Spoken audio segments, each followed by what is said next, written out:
Alrighty, hello everyone. Welcome to part 3 of the left side of my KTM 890 is lighting my leg on fire. Can a high flow mid pipe help solve that problem? Some of the internet states if you remove the stock cat and put a high flow mid pipe in, you will reduce the heat on your legs. It could potentially be better for the shock too.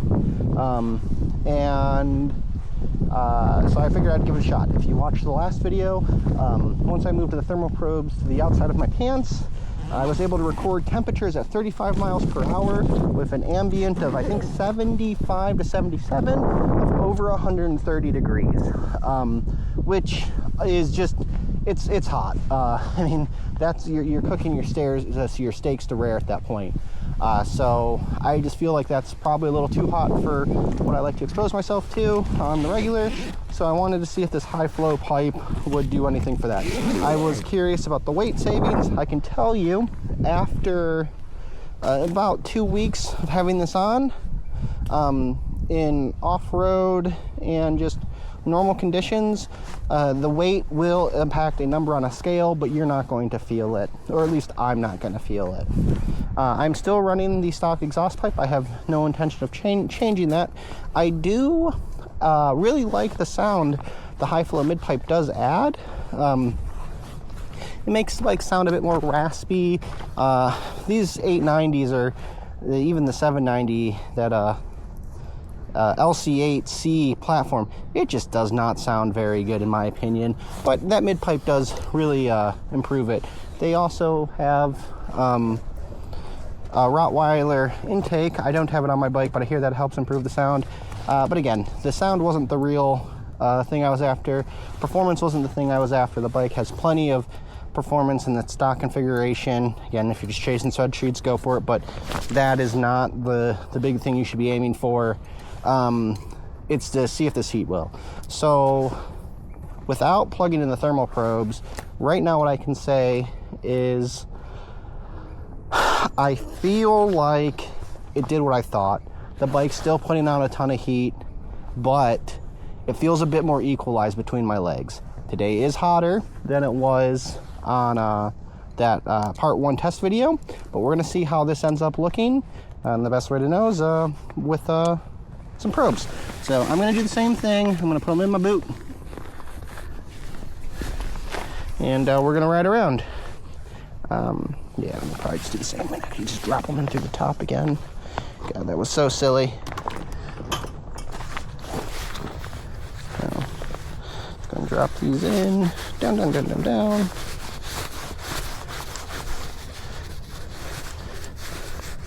And there's one.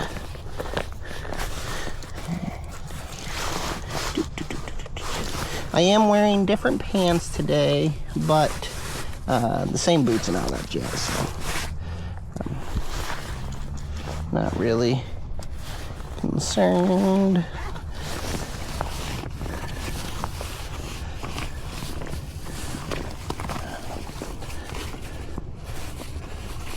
Oh, come on.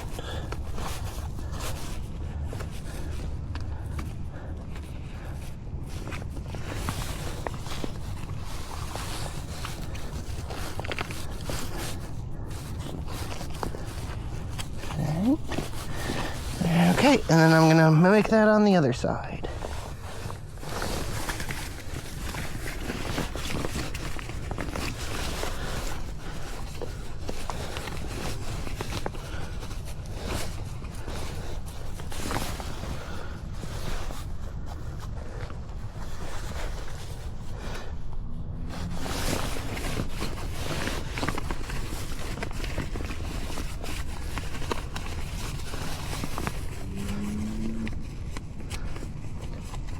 Totally normal thing to be doing with your afternoon.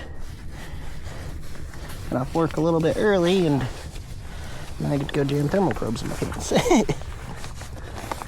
Alright, so hoping you can see what's going on down here. I got the 2 thermal probes external here. The bike is already warmed up. I just finished doing about a 20-mile ride. Okay, so plug 2 is my right leg. Plug 1 is my left. Let's see what we got for a reading here. Oh, flip it over to freedom. Okay, so my left leg is currently reading a little bit hotter. Makes sense it's in the sun. I'll flip them around. It doesn't matter. It's 4 degrees off currently. Interesting. But that's just what it is. Get that put away and get on the bike and go.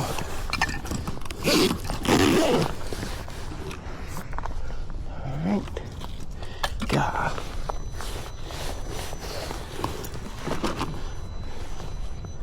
No. Ah, thank you.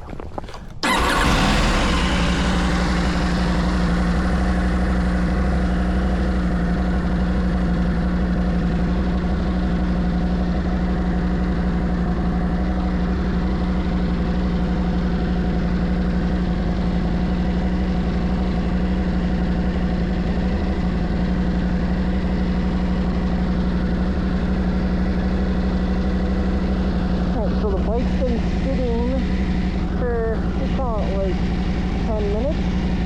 Go ahead and see how close to operating temperature we are. Alright, so 190. On our last ride we were in the 191 to 206 range. So just a few moments of riding will take us right back up there. And let's see how this goes.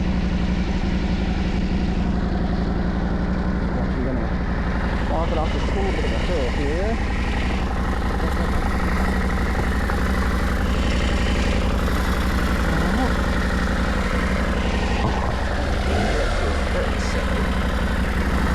Alright, my probes are still in the right spot.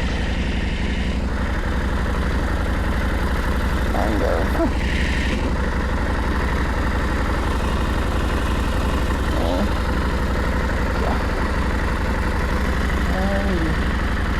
oh man.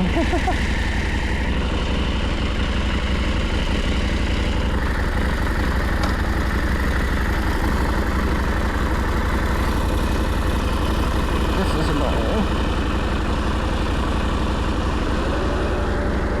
Okay.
Alrighty. Well, numbers speak for themselves. So let me talk about my experience now, just for a little bit. As I mentioned earlier, I don't think the weight savings is worth it. I don't think the heat is any less bad, but it is more distributed. And I would mostly say it's because now there's a slightly larger cavity there, so there might be some more airflow, so it's mixing a little bit more.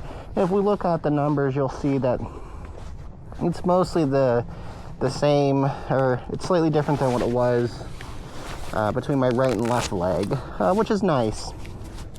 It makes the temperature not feel so intense. But the fact is, it is still a lot of heat that's coming off onto my leg, which, hey, you know what, if it's just a hot bike, it's a hot bike. But it is worth saying. People go online and they're going to be like, hey, yeah, this solved my problem. And it really didn't. It's not exactly how like temperature and stuff will work, but I think I did a good enough job demonstrating, like, sure, it was a little hotter today than it was in my first video, but the temperatures were a little bit hotter too. It was about 5 degrees hotter. The highest recorded temperature was about 5 degrees hotter. The right leg, though, did get a bit warmer, so there's a little bit more evenness to the airflow there. If I had one thing to say, if you live in a place where running a high flow loud or something like that, is I do really like the sound. I will give it that. It gives it a really fun sound when you use the quick shifter. It isn't actually really obnoxiously loud or anything like that, so when you're riding, you're not super disturbing everyone, which is nice. Like, in many ways, I think running a slip-on could be more assault on the ears than doing this, but it does produce a very different sound. Whereas like a slip-on makes a really bassy sound, this makes like a more raspy, higher pitch sound. I'd be kind of curious to hear what it sounds like with a slip-on. I bet it sounds like a complete bat out of hell, but I just don't think I'm going to do that. Am I going to go back to the stock mid-pipe? I actually think I am. I need to do some research on the primary reason why, and that's the intent of this bike is to go ride BDRs and Forest Service roads a lot, and where I live, spark arresters are required. The stock muffler, I believe, when I'm going to do my research, doesn't have the spark arrestor. It's actually part of the catalytic converter, and due to that, I need to have that mid-pipe in. So, yep, either way, $60 for a fun little experiment and 3 little videos. I don't have enough people subscribed or who watch these videos for it to be of any monetary value, other than the fact that now hopefully someone out there can link to someone on an ADV rider or some other random forum where it's like, oh, my bike's hot, oh, just replace the mid-pipe and it's going to immediately cure it. Well, this is proof that it doesn't immediately cure anything, or at least my experience. So hey, I'm happy I'm hopefully able to help someone out there, and if not, well, at least it was a fun experiment for me to try to learn too. So with that, if you have any other suggestions for random things you'd like to see me do, let me know, and have yourself a good one.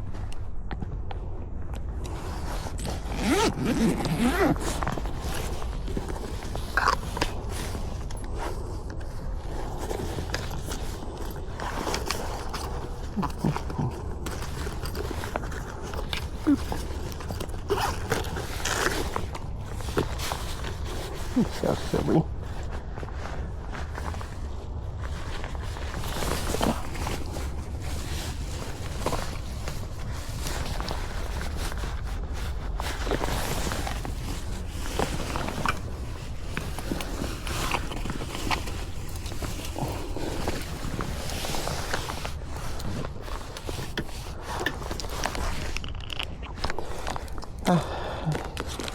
You already feel silly pointing a camera at yourself.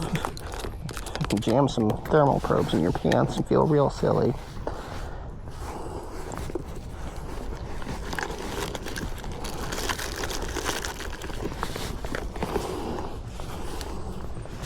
I will accept there are some different ways I could have done this testing too, such as like taping these probes on the bike and whatnot.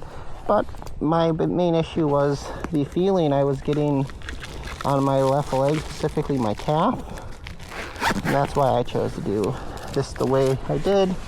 And I understand it's not every single condition. And basically what I'm saying is, like, you could optimize these tests to be more repeatable or something like that. But I just don't think it's necessary because, yeah, I haven't noticed effectively any improvement.